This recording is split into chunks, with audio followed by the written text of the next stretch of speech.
नमस्कार, आप देख रहे हैं इंडिया टीवी। आपके साथ मैं हूं मीनाक्षी जोशी। राम मंदिर तीर्थ क्षेत्र न्यास की जिस बैठक का सभी इंतजार कर रहे थे वो बैठक हो गई। चंपत राय और अनिल मिश्रा का इस्तीफा स्वीकृत कर लिया गया, लेकिन अभी भी राम मंदिर चढ़ावा चोरी मामले से जुड़े हुए ऐसे बहुत सारे प्रश्न हैं जिनका जवाब आना बाकी है। और इसलिए आज हमारे साथ एक बेहद विशिष्ट अतिथि हैं। हमारे साथ न्यास के कोषाध्यक्ष स्वामी गोविंद देव गिरी महाराज हैं। हम कोशिश करेंगे इन तमाम प्रश्नों का उत्तर उनसे जानने का। स्वामी जी, बहुत बहुत स्वागत है आपका इंडिया टीवी पर। जय श्री राम। जय श्री राम। स्वामी जी, इस्तीफा होना था, स्वीकृत वो हो गया, वो जनता के सामने आ गया, लेकिन अभी भी जनता के मन में बहुत सारे ऐसे प्रश्न हैं। वो ये जानना चाहते हैं, आपके कोषाध्यक्ष रहते हुए, बड़े बड़े ब्यूरोक्रेट्स इस ट्रस्ट के मेंबर रहते हुए, सबकी आंखों के सामने इतनी बड़ी चोरी हो गई, कैसे हो गई? बहुत ठीक बात आपने कह दी। बड़े बड़े ब्यूरोक्रेट्स यहाँ पर होते हुए भी ये सब हो गया। वास्तव में उन लोगों का ये कर्तव्य था कि वो ये सारा अनुशासन पालन होता है कि नहीं, इसको देखें, क्योंकि ये सारे काम करने के लिए ही तो वे इस ट्रस्ट में सम्मिलित किए गए, और इसलिए उन्होंने आरंभ से इन बातों की ओर ध्यान दिया नहीं, ऐसा मेरा स्पष्ट मानना है। लेकिन खजाने की चाबी तो आपके पास है, कोषाध्यक्ष की भूमिका आपकी है। इतनी बड़ी सेंध लग गई, आपको भी आभास नहीं हुआ? आघात की बात जब आप करती है तो मुझे तो भयंकर आघात हुआ है, लेकिन मेरे पास जो कर्तव्य है वह जो कोष में जमा हो गया उसका हिसाब ठीक से रखना, उसका आय व्यय देखना, यह निश्चित रूप से मेरा कर्तव्य है। मैं उसके लिए उत्तरदायी हूं। लेकिन कोष में जमा होने तक, जब हुंडी में अथवा दान पात्रों में जो कुछ होता है, वह कार्य हमारे अन्य स्थानिक ट्रस्टी देख रहे थे। वह कार्य मैं इसलिए नहीं देख सकता था कि मैं बाहर रहता हूं और स्थानिक ट्रस्टी उस पर निगरानी कर रहे थे, और उन्हीं के भरोसे हम लोग थे कि ये सब ठीक चल रहा है। इसका मतलब ये है, जो स्थानिक ट्रस्टी की आप बात कर रहे हैं वो चंपत राय हैं, अनिल मिश्रा हैं, गोपाल राव हैं, ये इसकी निगरानी कर रहे थे। गोपाल राव ट्रस्टी नहीं रहे, वे यद्यपि सब कामों में सहायक रहे हैं, लेकिन इस काम की ओर विशेष रूप से डॉक्टर अनिल मिश्रा देख रहे थे। चंपत राय जी भी उसको ऊपरी ऊपरी देखते रहे होंगे, लेकिन अनिल मिश्रा ने मुख्य रूप से इस काम को देखा था। और मुख्य बात तो यह है कि अनिल मिश्रा की बात भी छोड़ दीजिए, एसबीआई के एम्प्लॉइज है ये सब लोग। जिन लोगों का भी एम्प्लॉयमेंट हम करते हैं, उनका पहले रिकॉर्ड क्या है, उनको किस आधार पर किया जा रहा है, ये सब देखना एसबीआई का काम था। ये बात हम थोड़ी जानते हैं। जब ये काम एसबीआई को सौंप दिया गया, जो एक अत्यंत दायित्व संपन्न और सरकारी प्रतिष्ठान है, उनके द्वारा यह ढील की गई, ऐसा मुझे स्पष्ट लगता है। हमारी जो रिपोर्ट्स हैं वो ये कहती हैं कि केवल महाकुंभ में ही 13 करोड़ श्रद्धालु, 16 करोड़ श्रद्धालु भी यदि आते हैं, 5 रुपए अगर एक श्रद्धालु भी दान पेटी में डालता है तो भी 65 से 70 करोड़ केवल एक महीने में राम मंदिर की आय हो जानी चाहिए थी। लेकिन इसमें भी ऐसा आभास होता है, और जितने भी तथ्य हमारे सामने हैं, अगर आप इस पे और स्पष्टीकरण दे सकें, अगर दान पेटी में आने वाला दान कम हो रहा था, अगर अकाउंटिंग में कहीं पे दिखाई दे रहा था कि ये तो दान कम होता चला जा रहा है, इसके मतलब कोई ना कोई त्रुटि थी। क्या कभी आपको इस तरफ ध्यान आकर्षित किया नहीं गया? आपने ध्यान नहीं दिया? ये प्रश्न तो पूछा जाएगा। इसकी ओर मेरा ध्यान कभी आकृष्ट किया नहीं गया, और ये बात आपकी बात भी है कि इतनी संख्या में इतना कम दान हो जाना, लेकिन उसकी ओर ध्यान स्थानिक लोग दे रहे थे, मेरा वह संबंध नहीं था। इसका अर्थ ये है, आप अपनी जिम्मेदारी से पूरी तरह पल्ला झाड़ रहे हैं? मैं जिम्मेदारी से पल्ला नहीं झाड़ रहा हूं, लेकिन ये मैं डे टू डे सब बातें नहीं देखता हूं। हर महीने आकर के मैं नहीं देखता हूं। अब ये सारी बातें जो है, ये हमारे सामने जब बाद में आई तब ये ध्यान में आया, और ऐसा है, ये काम करते समय अपने साथियों का विश्वास भी करना चाहिए। यह विश्वास हम पहले से करते आए हैं, वो देखते आए हैं, और इसलिए ये बात ध्यान में उन्होंने लाई नहीं और मेरा भी ध्यान गया नहीं। अभी आपने कहा कि ये ध्यान लाई भी नहीं गई, आपका भी ध्यान गया नहीं। क्यों? क्योंकि आपने विश्वास किया। ठीक वैसे ही जैसे चंपत राय जी ने विश्वास किया अनिल मिश्रा पर, ठीक वैसे ही जैसे अनिल मिश्रा ने विश्वास किया सुभाष श्रीवास्तव पर, क्योंकि उनकी नियुक्ति अनिल मिश्रा जी के कहने पर हुई थी। जो साथी इतने दिनों से साथ में काम कर रहे हैं, यदि मेरा थोड़ा भी ये बात ध्यान में आ जाती कि ये कम होता जा रहा है, कोई तो भी मुझे बताता तो मैं तुरंत उसकी ओर ध्यान देता, लेकिन ये मुझे बताया नहीं गया। अभी खजाने की अगर मैं राशि आपसे पूछूं, राम मंदिर के अकाउंट्स में इस वक्त कितनी राशि है, तो क्या आप इसका ब्यौरा दे सकते हैं? ऐसा है, ये तो हमने कल हमारी प्रेस विज्ञप्ति में भी दिया है। इस समय हमारे पास 2370 करोड़ रुपए निर्माण एवं पूंजीगत व्यय में व्यय किए गए हैं और कुल राशि 3264 करोड़ रुपए आई थी। और ऐसी हमारे पास अभी 30 जून का जो आंकड़ा है 1800 करोड़ राशि थोड़ी सी प्लस हमारे पास अवशिष्ट है। और अगर मैं राम मंदिर के द्वारा जो या राम मंदिर के लिए जो जमीन अधिग्रहित की गई है, या इस साल का अगर कोई लेखा आपके पास हो जो ये बताता हो कि कितनी जमीन है जो राम मंदिर के नाम पर ली गई है? राम मंदिर के नाम पर पहले जो कुछ हुआ है वो अभी मेरे पास नहीं है, लेकिन इस वर्ष हम लोगों ने जो क्रय किया है वह कुल मिलाकर के 20 करोड़ 16 लाख 7,050 इतनी भूमि हम लोगों ने इस वर्ष लैंड परचेसिंग में लगाई है। इतना रुपया लगाया है। नहीं, क्योंकि आरोप ये लग रहा है, जो बार बार चंपत राय को लेकर भी लग रहा है, कल का आपका जो वक्तव्य था उसमें कई लोग ये प्रश्न पूछ रहे हैं कि क्या चंपत राय जी को प्रोटेक्ट करने की कोशिश कर रही है पूरा संत समाज, पूरा ट्रस्ट, क्या उन्हें प्रोटेक्ट करने की कोशिश कर रहा है? प्रोटेक्ट किस दिशा में? देखो, चंपत राय जी के लिए मुझे आज भी किसी प्रकार की आशंका, इस प्रकार के गबन की नहीं है। हम उनके लिए आज भी आदर का भाव रखते हैं, लेकिन जिन लोगों का विश्वास उन्होंने किया उन लोगों ने इस प्रकार के व्यवहार किए हैं और ये सारे उनके द्वारा देखे नहीं गए, ये बात है। लापरवाही तो हुई है उनसे? निश्चित रूप से हुई है। जो मैं सुनती हूं कि उनसे लापरवाहियां हो रही थी, अलग अलग सदस्यों के द्वारा उन्हें ये चेताया भी जा रहा था कि कुछ अनियमितताएं हैं, इन्हें सुधारने की आवश्यकता है, लेकिन उन्होंने ध्यान नहीं दिया। ऐसा है। उन्होंने ध्यान क्यों नहीं दिया? उन्होंने ध्यान विश्वास रखा इसलिए नहीं दिया होगा।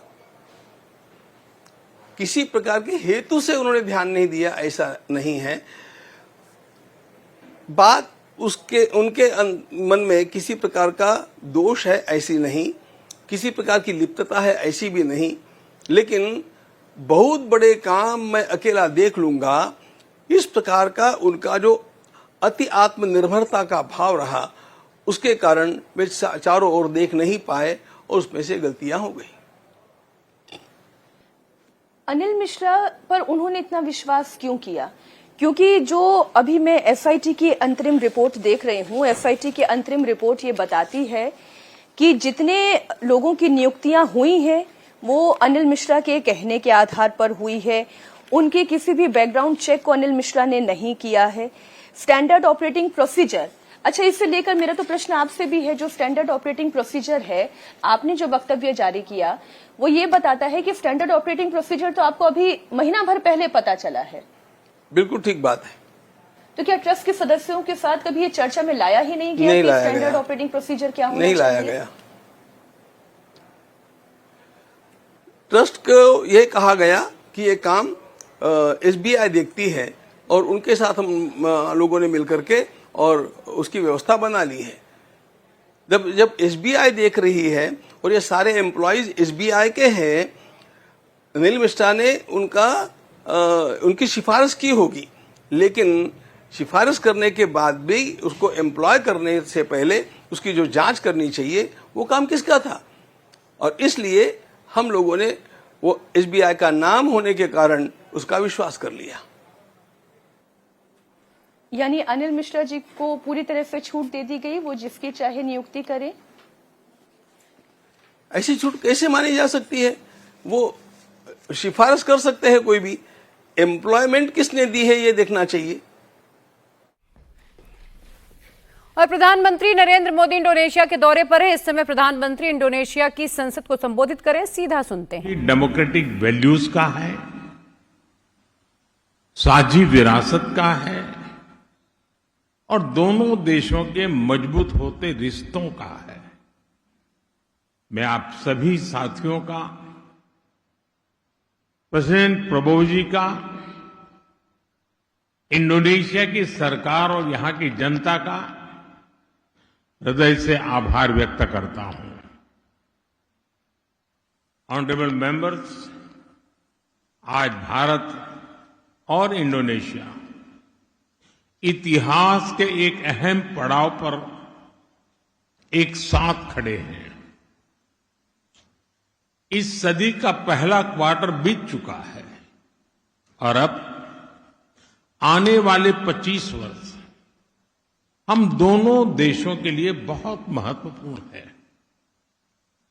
आज इंडोनेशिया की इस महान धरती पर मैं आपके समक्ष दोनों देशों के साझा विकास का विश्वास लेकर के आया हूं।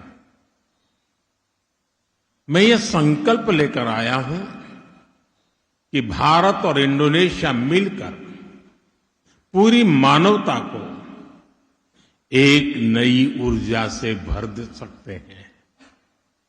जब भारत के 140 करोड़ नागरिक, इंडोनेशिया के 29 करोड़ नागरिक साझा प्रयासों से मिलकर आगे बढ़ेंगे तो दुनिया एक नया इतिहास रचते हुए देखेगी। भारत दुनिया का वो देश है जो विस्तारवाद नहीं, विकासवाद की नीति पर चलता है और इसलिए हम भारत में कहते हैं सबका साथ, सबका विकास। Together with all, development for all. आज मैं यही मंत्र, यही भावना लेकर इंडोनेशिया के आप सभी सांसद सदस्यों के बीच आया हूं। ऑनरेबल मेंबर्स, हमारी राजधानियां भले ही हजारों किलोमीटर दूर हो, लेकिन समुद्र में हमारे बीच केवल 150 किलोमीटर की ही दूरी है। दूसरे देशों में समुद्र भले ही सीमाओं और दूरियों का कारण रहा हो, लेकिन भारत और इंडोनेशिया के बीच समुद्र दूरी का प्रतीक नहीं रहा। समुद्र हमारे बीच एक सेतु है। ये हमारे साझा भविष्य का केंद्र है। इंडिया, इंडोनेशिया और इंडियन ओशन, ये नाम हमारे आपसी जुड़ाव की गवाही देते हैं। हजारों वर्षों तक हमारे पोर्ट्स दुनिया को जोड़ते रहे।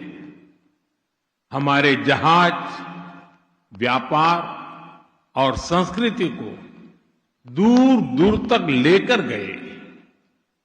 हमारे पास समुद्र से जुड़ी भविष्य की अनेक संभावनाएं हैं। इसलिए मैं आज समुद्र की इसी विशालता को आधार बनाकर आपसे भारत इंडोनेशिया के संबंधों को नई ऊंचाई देने का आग्रह करूंगा।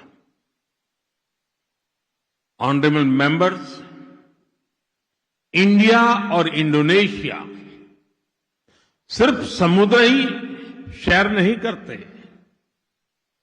हमारी हिस्ट्री भी शेयर्ड है।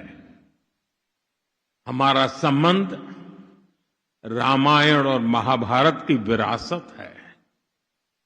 हमारा संबंध सदियों पहले नालंदा के ज्ञान से है।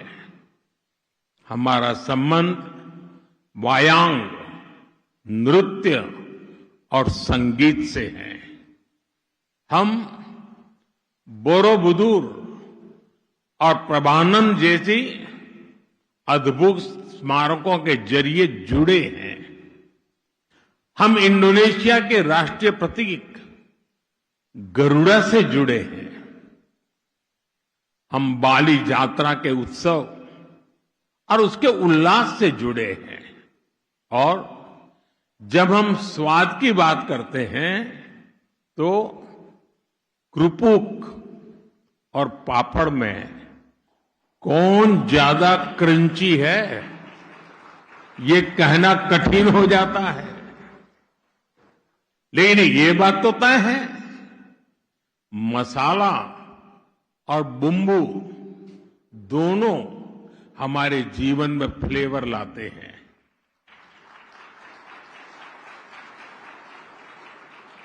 साथियों, भारत के पश्चिमी छोर पर स्थित गुजरात, ये मेरा गृह राज्य है। कहा जाता है कि सदियों पहले गुजरात से कुछ व्यापारी और सूफी संत समुद्र के रास्ते ही इंडोनेशिया आए थे। वे अपने साथ इस्लाम के विचार और इस्लाम के जीवन मूल्य भी लेकर यहां आए।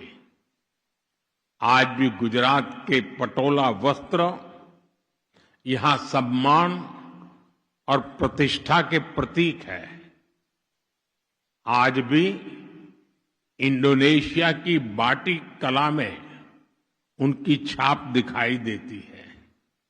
और इसलिए ही राष्ट्रपति सुकर्णो ने भी कहा था, इंडोनेशिया और भारत के लोग रक्त और संस्कृति के संबंधों से जुड़े हैं। साथियों, ऐसा कितना कुछ है जो हमारे पूर्वजों ने साथ साथ जिया है।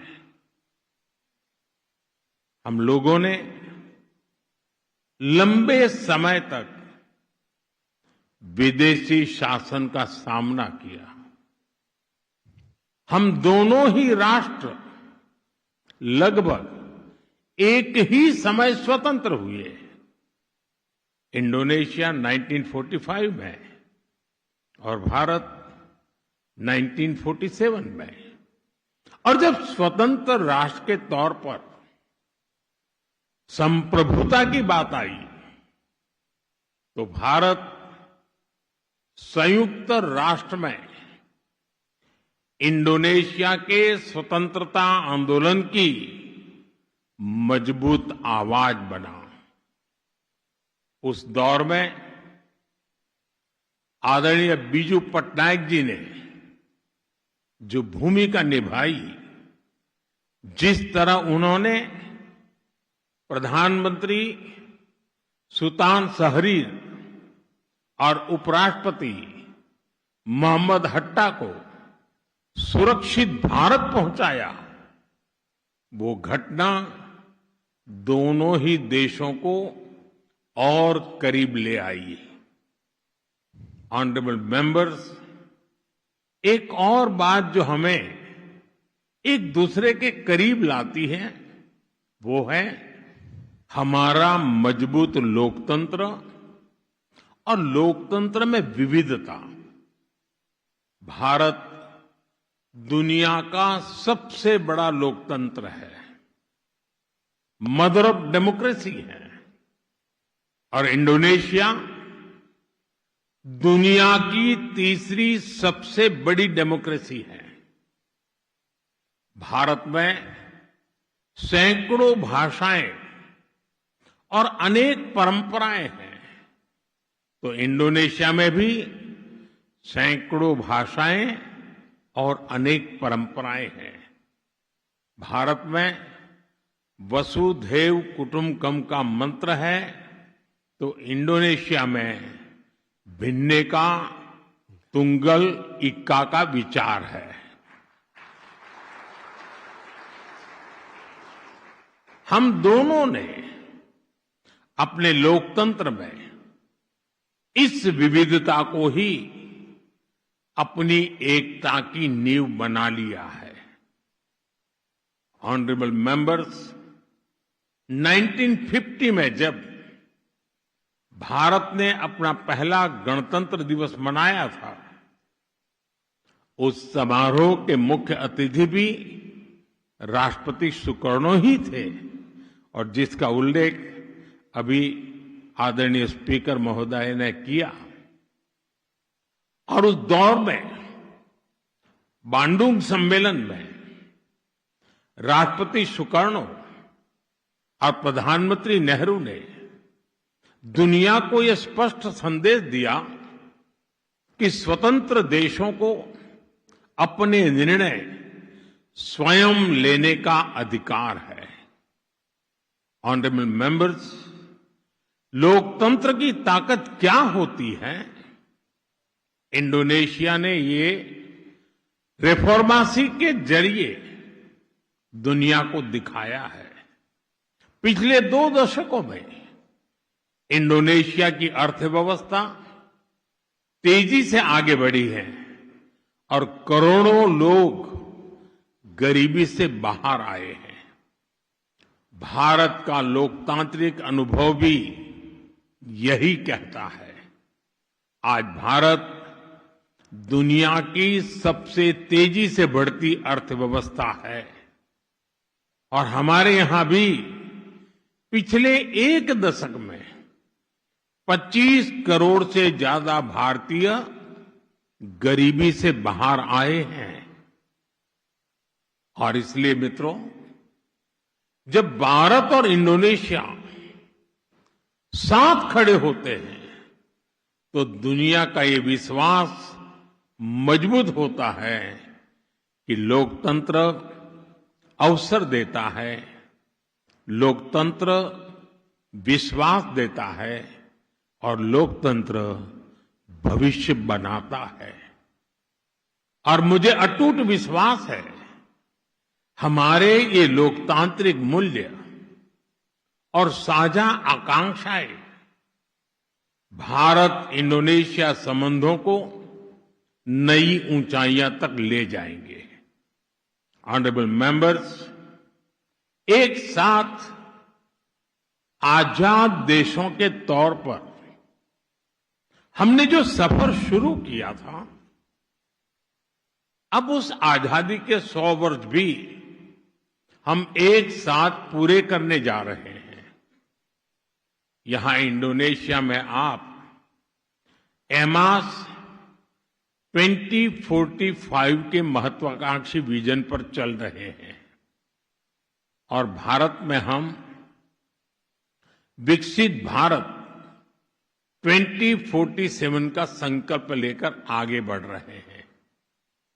अपने इन लक्ष्यों को हासिल करने में हम एक दूसरे के पूरक बन सकते हैं। हम दुनिया की सबसे यूथफुल सोसाइटीज हैं। हम दुनिया की सबसे तेजी से आगे बढ़ रही बड़ी अर्थव्यवस्थाओं में हैं। हम दोनों मेजर मैरीटाइम पावर्स हैं। हम ग्लोबल साउथ की मजबूत आवाज है। हम प्राचीन सभ्यताएं भी हैं और भविष्य के लिए नेचुरल पार्टनर्स भी हैं।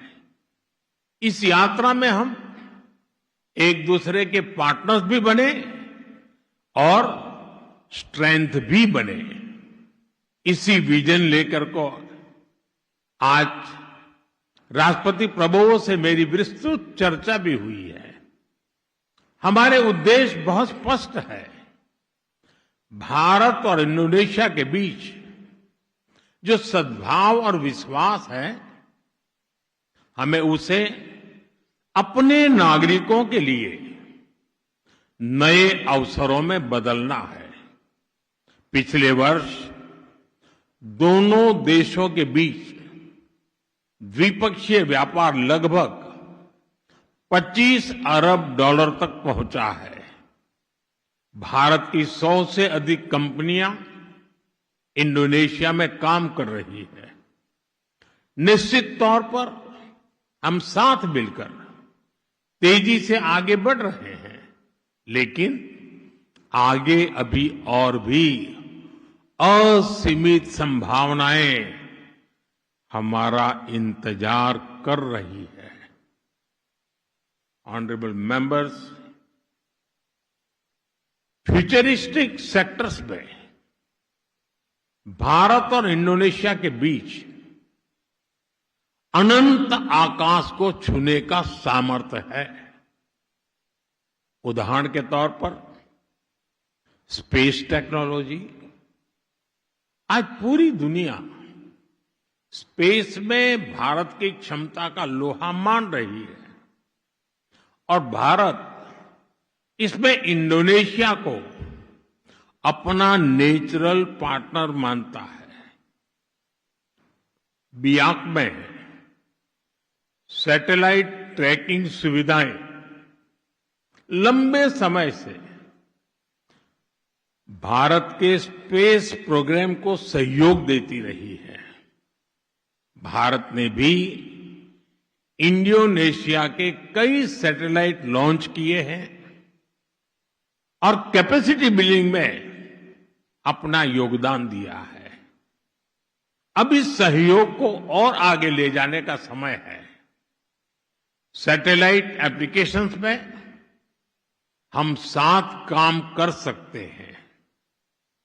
भारत इंडोनेशिया में सैटेलाइट लॉन्च सुविधा विकसित करने में भी सहयोग देने के लिए तत्पर है। साथियों, हमारी समृद्ध समुद्री विरासत को सहेजने के लिए हम 5000 साल पुराने पोर्ट सिटी लोथल में नेशनल मैरीटाइम हेरिटेज कॉम्प्लेक्स बना रहे हैं। मैं चाहूंगा कि इंडोनेशिया भी इस प्रोजेक्ट के साथ जुड़े। ऑनरेबल मेंबर्स, आतंकवाद जैसे विषयों पर भारत और इंडोनेशिया दोनों की एक राय रही है।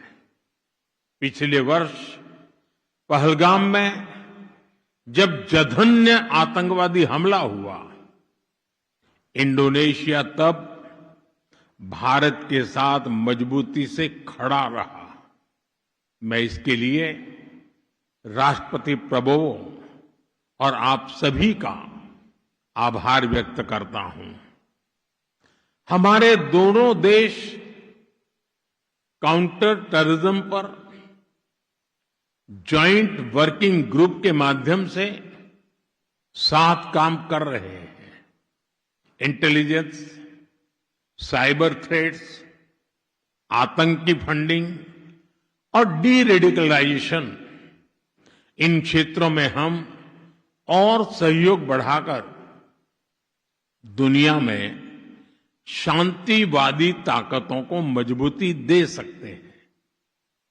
ऑनरेबल मेंबर्स, आज ग्लोबल ऑर्डर तेजी से बदल रहा है और ऐसे में हम जैसे विकासशील देश समान भागीदारी और अपनी बड़ी भूमिका मांग रहे हैं। इस वैश्विक परिदृश्य में भारत का स्पष्ट मानना है, यूएन सिक्योरिटी काउंसिल में रिफॉर्म को और टाला नहीं जा सकता। 2022 में इंडोनेशिया की G20 अध्यक्षता और 2023 में भारत की G20 अध्यक्षता दोनों ने विकासशील देशों की प्राथमिकताओं को वैश्विक चर्चा के केंद्र में लाने का प्रयास किया। इंडोनेशिया की बेबास एक्टिव की परंपरा और भारत का स्ट्रेटेजिक ऑटोनॉमी के लिए कमिटमेंट वैश्विक विषयों पर हमें साथ खड़े होने के लिए मजबूत आधार देते हैं। भारत फ्री, ओपन और इंक्लूसिव इंडो पैसिफिक का प्रबल समर्थक है। भारत इंडो पैसिफिक में फ्रीडम ऑफ नेविगेशन की बात करता है। इसके लिए हमने आसियान को केंद्र में रखा है। हमारी एक्ट ईस्ट पॉलिसी भी आसियान सेंट्रिक है। भारत और आसियान की कॉम्प्रिहेंसिव स्ट्रेटेजिक पार्टनरशिप लगातार आगे बढ़ रही है। इसलिए बहुत आवश्यक है कि भारत और इंडोनेशिया इस दिशा में निरंतर काम करते रहें। ऑनरेबल मेंबर्स, हमारे सामने एक और बड़ा अवसर है। पिछले वर्ष इंडोनेशिया ब्रिक्स का पूर्ण सदस्य बना है। इस वर्ष भारत ही ब्रिक्स की अध्यक्षता कर रहा है। ब्रिक्स का ये मंच और अधिक व्यवहारिक हो, अधिक संतुलित हो, ग्लोबल साउथ की जरूरतों के प्रति और अधिक संवेदनशील हो। हम इसके लिए साथ मिलकर काम कर सकते हैं। ऑनरेबल मेंबर्स, आज इंडोनेशिया के सभी पार्लियामेंट मेंबर्स के सामने मैं भारत इंडोनेशिया साझेदारी के एक नए युग का आह्वान करता हूं।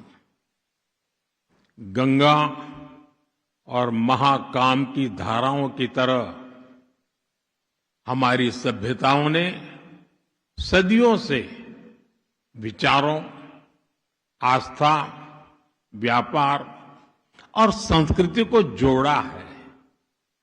आज उसी ऐतिहासिक प्रवाह को भविष्य की नई ऊर्जा देने के लिए मैं आप सभी के समक्ष गंगा महाकाम विजन प्रस्तुत करना चाहता हूं। ये विजन हमारी साझेदारी को केवल वर्तमान की आवश्यकताओं तक सीमित नहीं रखता। यह आने वाली पीढ़ियों के लिए शांति, समृद्धि, सुरक्षा और शेयर्ड प्रोग्रेस का मार्ग प्रशस्त करता है। पहला, सिविलाइजेशनल कनेक्ट।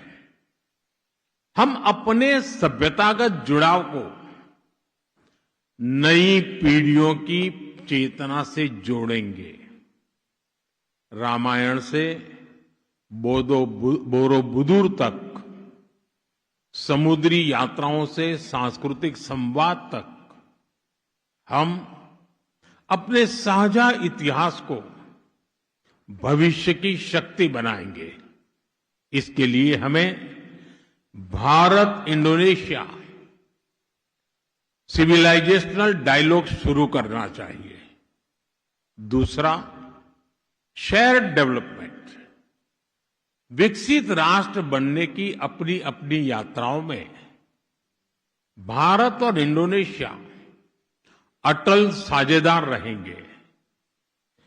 इंडोनेशिया का एमास विजन और भारत का विकसित भारत संकल्प एक दूसरे को गति देंगे, एक दूसरे को शक्ति देंगे और हमारे लोगों के लिए नई अपॉर्चुनिटीज का निर्माण करेंगे।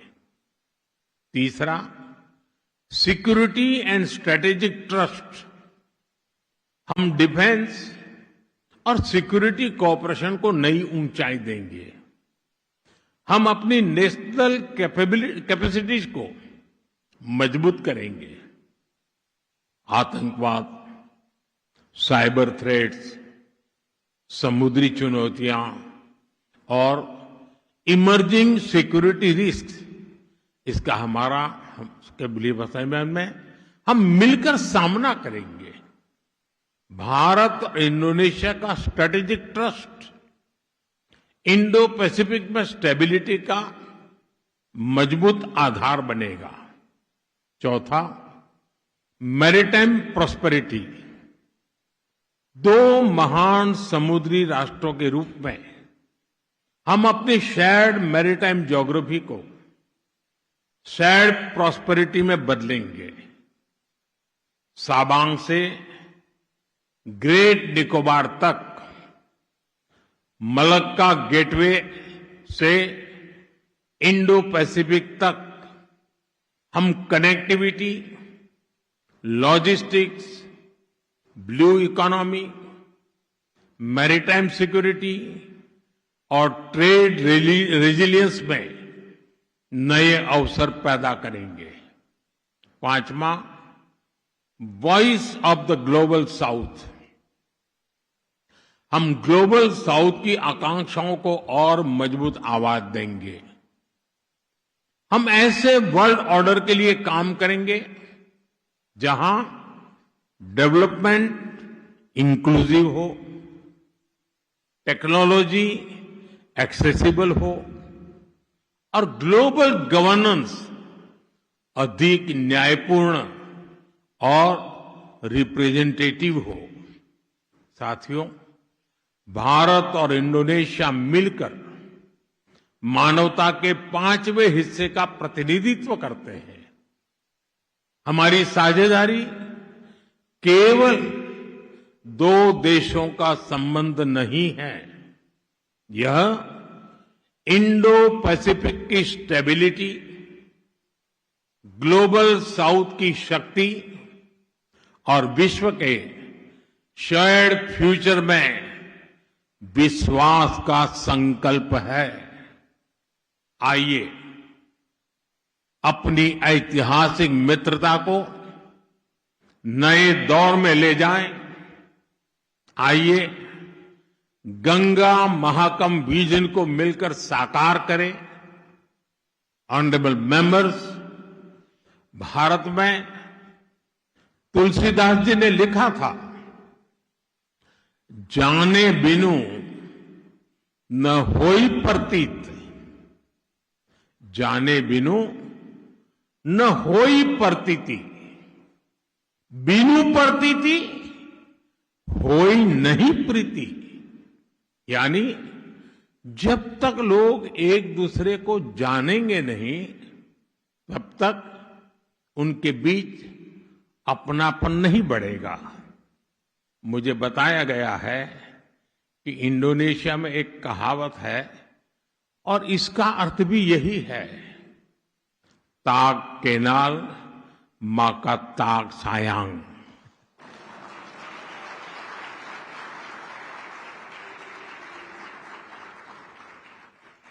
इसलिए हमने तय किया है, हम एक दूसरे से मिलने जुलने का सिलसिला और तेज करेंगे। आज शाम मैं और राष्ट्रपति प्रबोवो यहां रह रहे भारतीयों से मिलेंगे।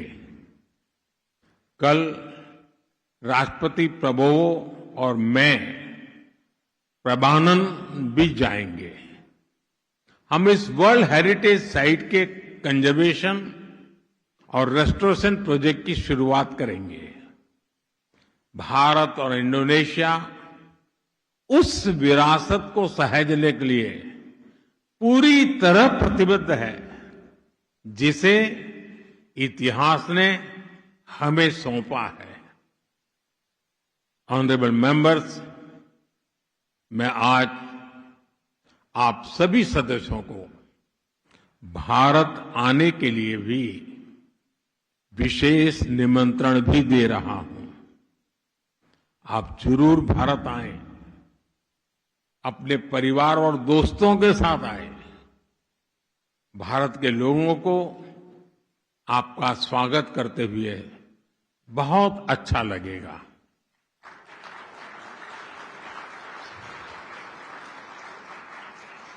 मुझे विश्वास है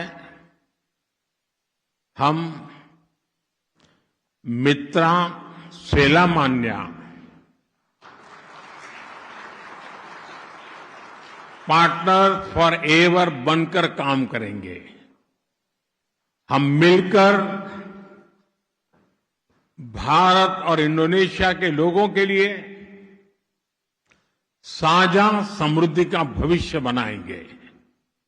इन्हीं शब्दों के साथ मैं अपनी बात समाप्त करता हूं। दीर्घायु इंडोनेशिया। भारत माता की जय। धन्यवाद। प्रधानमंत्री नरेंद्र मोदी को आप सुन रहे थे। दीर्घायु इंडोनेशिया को आशीर्वाद देते हुए प्रधानमंत्री ने अपने संबोधन को विराम दिया। ये सीधी तस्वीरें जो हैं इंडोनेशिया से आपको दिखा रहे हैं। यहाँ पर प्रधानमंत्री ने कई अहम बातें की हैं और समुद्र से लेकर आसमान तक कैसे भारत और इंडोनेशिया एक साथ मिलकर आगे विकास की इबारत लिखेंगे, इसका पूरा रोड मैप आज प्रधानमंत्री की तरफ से यहाँ पर रखा गया है। भारत इंडोनेशिया के बीच नए युग का आह्वान करता हूं। प्रधानमंत्री ने अपने संबोधन में कहा, आतंकवाद पर भारत और इंडोनेशिया की जो सोच है वो एक ही है। पहलगाम हमले पर इंडोनेशिया भारत के साथ खड़ा रहा। आतंकवाद के खिलाफ भारत इंडोनेशिया एक साथ आए। प्रधानमंत्री ने कहा कि दोनों ही देशों के लिए अगले जो 25 साल हैं वो बेहद अहम हैं और अगले 25 सालों में हम दोनों देशों को एक साथ रिश्तों को मजबूती देते हुए विकास के राह पर आगे बढ़ना है। तो प्रधानमंत्री का ये संबोधन आप इंडोनेशिया के जकार्ता से सुन रहे थे। आतंकवाद पर भारत और इंडोनेशिया की सोच एक ही है। प्रधानमंत्री ने इसके अलावा और कई अहम बातें कही। साथ ही उन्होंने दीर्घायु इंडोनेशिया के साथ अपने संबोधन को समाप्त किया।